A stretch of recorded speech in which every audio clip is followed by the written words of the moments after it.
Aktarıp beni verdin azabı.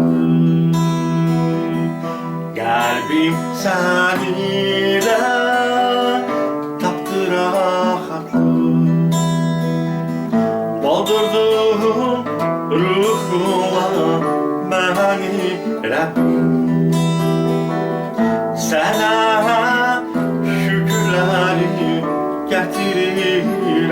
Oldum evladım senin, sevgini verdin, lütfünü esirgemedim. Bilsen ne sevirəm, xilaskarım deyirəm. Kalbimde benim sevinirəm. Sana alkış olsun Rabbim. Yandı kalbimde sana ümüdüm. Benimle sen güvenirəm sana. Xilaskarım ve Rabbim oldun sen.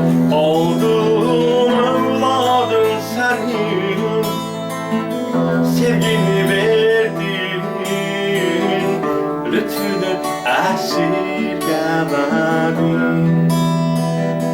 Bilsen nece sevirəm, xilaskarım deyirəm. Kalbimde benim sevinirəm. Aktarıp beni verdin azadlığı. Kalbim seninle taptı rahatlığı.